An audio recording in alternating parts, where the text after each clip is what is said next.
Hey, what's going on, guys? Alchemist Gaming here, and today we're going to talk about the Warden Healer.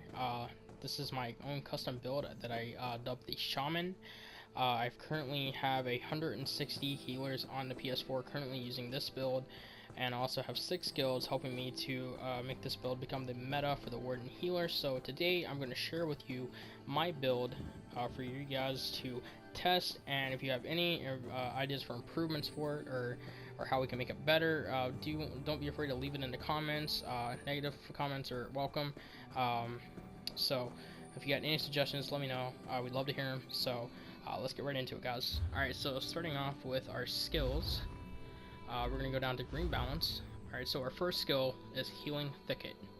Now, what this does is it instantly swell a healing forest around you or an ally in the area, restoring 9,354 health.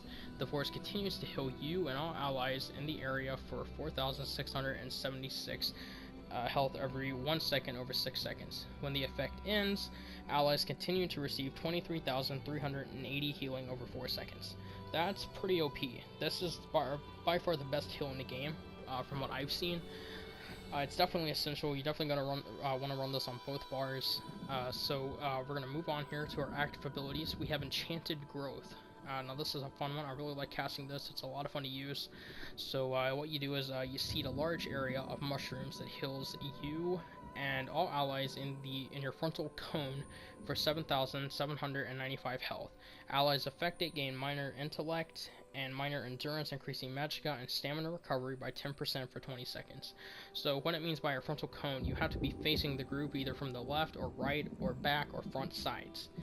So if they're right up on top of you, this will not work. You can't heal them. So make sure you tell people when you're running a dungeon or a trial, make sure to tell them not to come up to you for heals, to stay in a front formation around you so you can heal the entire group. So that's essential that people know this. Alright, so moving on. Sorry if I lose my breath. This is a lot of talking I gotta do here. So we have Budding Seeds. So what this does is summon a field of flowers which blooms, excuse me, after 6 seconds, healing you and all allies in the area for 11,692 health. Only one field may be active at one time. While the field grows, you can activate this ability to make the bloom instant. That's your synergy. Or actually, that's your version of the synergy that you can force cast it, basically, and heal the group.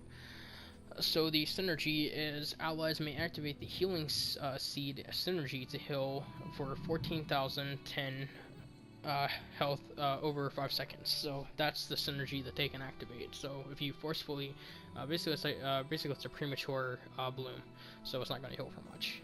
So there's that one. So this is a fun one to use. It's kind of like a small overshield with a little extra health going into it at all times. So here we go. Grow vines to embrace you or the lowest health ally in front of you for 10 seconds. The vines heal the target for 2,338 health each time they take damage. This effect can occur once every 1 second. When the vines expire, they heal the target for an additional 5,681 health. That's quite a bit for an ending heal, so definitely pretty fun. And a lot of good stuff here. Okay, so moving on, we got Lotus Blossom. This is what you're gonna open up your fight with, is your Lotus Blossom. Now what this does is, excuse me, embrace the Lotus Blossom, causing light attacks to restore 1,985 health, and your heavy attacks to restore 5,958 health to you or a nearby ally for 20 seconds. Caster gains major prophecy, increasing spell critical by 2,191 for 20 seconds. So that's quite a bit of spell critical. I currently have this guy capped out at 70k, or excuse me, 70%. I'm pretty sure that's the cap, if I recall correctly, right now. So moving on, we have our Bursting Vines. Swing to the targeted ally, instantly healing them for 9,468 health. So basically, this is a friendly version of the Dragon Knight's Chain, where you can pull yourself to people and you can heal them in the process. It's a really good maneuverability skill to apply onto your depend on your bar. That way, if you need to zip around the battlefield to get to a certain position to heal somebody that's in dire trouble, then that's what you want to use right there.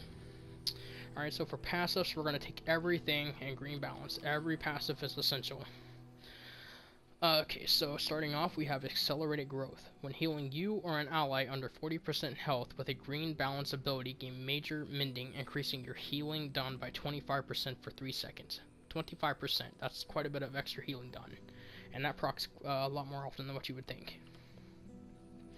So next we have Nature's Gift. When healing you or an ally with a green balance ability, gain 250 Magicka or Stamina, restores your lowest resource pool. So basically you heal somebody, you're getting resource back to whatever your lowest pool is. So Emerald Moss. Now this is what makes the front bar tick. This is what you want right here. Increases healing done for green balance abilities by 2% for each green balance ability slotted. Your current bonus is 12% for all having a full bar. Now, this is what you want to run on your main bar, is all green balance. And when we get to the back bar, this will make more sense. Okay, so next we have Maturation. When healing you or an ally, grants them minor toughness, which increases max health by 10% for 10 seconds. That's pretty powerful as well. The extra 10% max health. Okay, so moving on, we're gonna go to the back bar. So in the back bar, we have Enchanted Growth and Lotus Blossom. So of course, when you come in, you want to pop Lotus Blossom. Then you can buff with your Enchanted Growth, and then we're going to move over here to the Winter's Embrace, and we're going to take Expansive Frost Cloak. This is a buff for your group and yourself. Now what this does is wrap a thick cloak of ice around you and nearby allies. Affected targets gain Major Resolve, increasing physical resistance by 5,280, and Major Ward, increasing spell resistance by 5,280 for 21 seconds. This is a group buff, very essential for this bar. This is your buffing bar. This is the bar that keeps you from having to run Spell Power Cure and Worm Pulp, which will not work with this setup. It's not a good set to run. We've tried it, we've tested it. The healing that we got off of it, the buffs were nice, but the healing was just too meaningless to even be considered a healer. So we decided to go a different route, and we have come up with the solution that the Warden is designed for pure healing, not buffing, pure healing, keeping the team alive. And they actually have a few built-in buffs to their abilities, as you can see when we were going over the green balance. And we got Winter's Embrace here, so go ahead and take all the passives in Winter's Embrace. Sorry for breathing into the mic, I'm running out of breath here. A lot of talking, guys. So this is your Winter's Embrace line here, of course, with your passive. So increase the chance of applying chill to enemies with Winter's Embrace abilities by 200%. That's Glacial Presence, Frozen Armor. Increase your physical and spell resistance by 500 for each Winter's Embrace ability slotted. Mine is currently 500 because I only have one. So moving on, we got Icy Aura. Reduce the effectiveness of snares applied to you by 15%. So that's pretty useful, definitely. So if you get snared, it reduces the effectiveness of it by 15%. So Piercing Cold increases your magic and frost damage by 6%. That's based. I think that will actually count to your heals and such, so that could actually be beneficial to your heals. So just definitely want to take all this stuff here. It can all be useful at some point.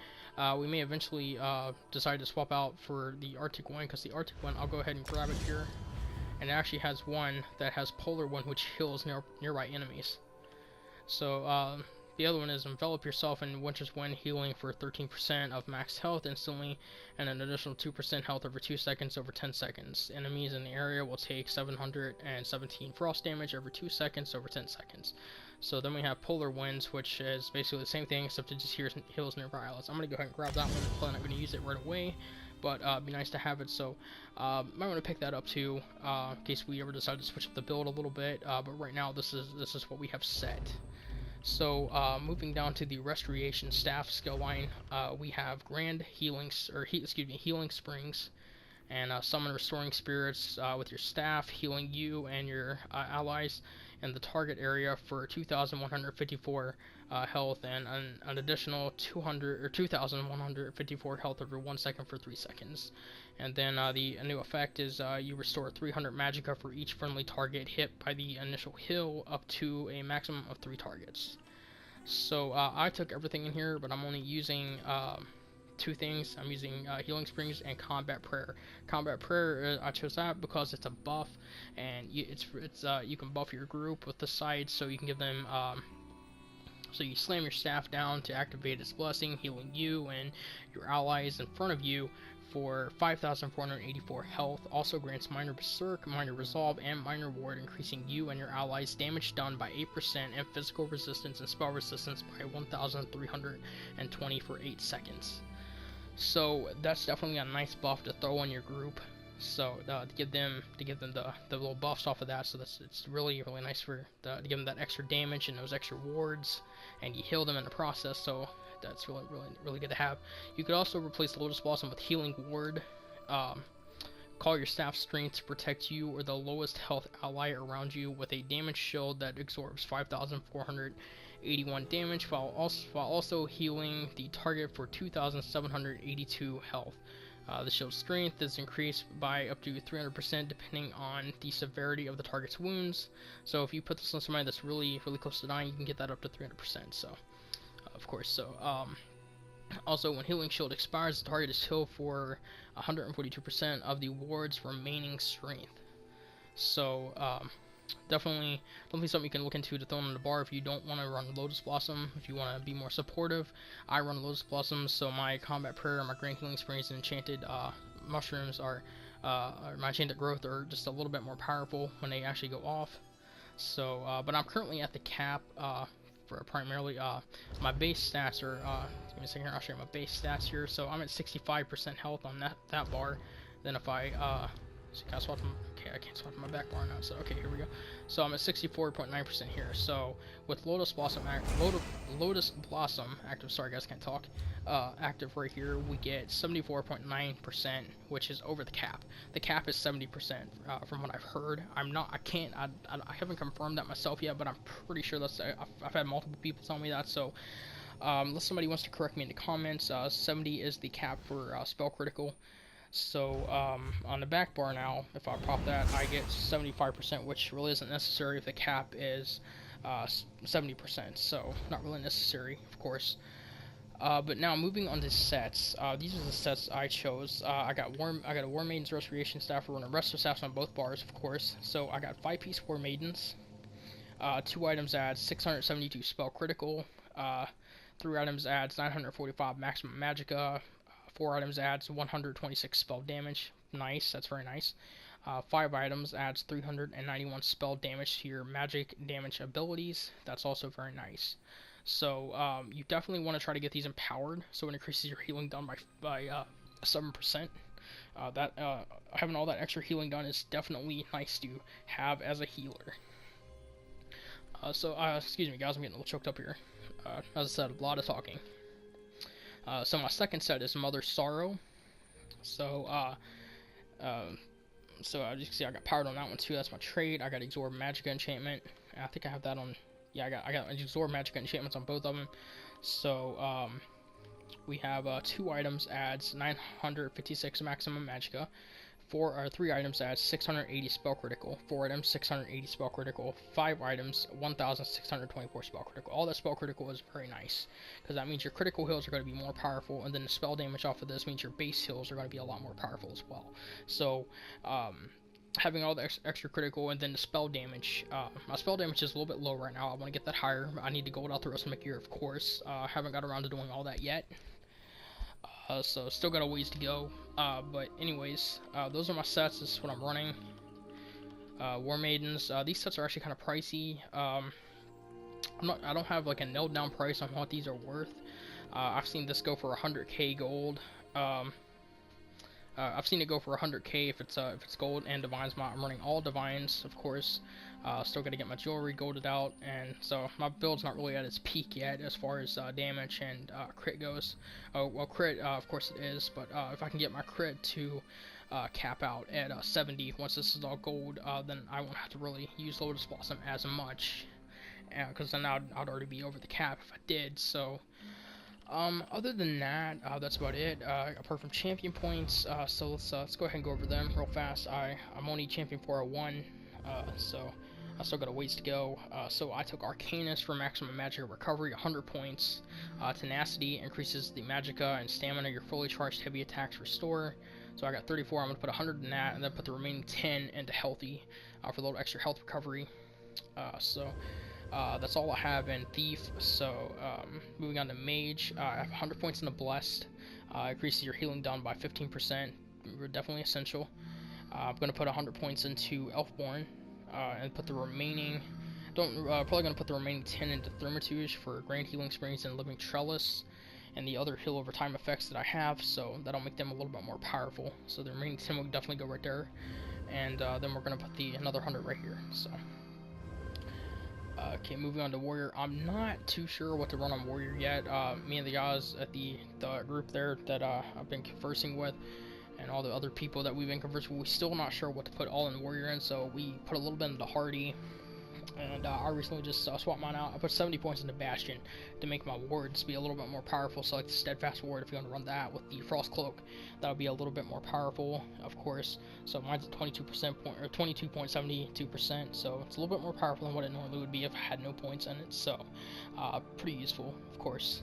So you could also put a few into light armor focus to get some physical resistance. For that, maybe 50 points, 30 points. I'll do an updated guide later once we get this nailed down and figure out what exactly we're putting everything into. So let's go outside here and we'll go over rotations real fast. So rotations. Alright, so this is my house, Ample Domicile. Just right out of the mess here.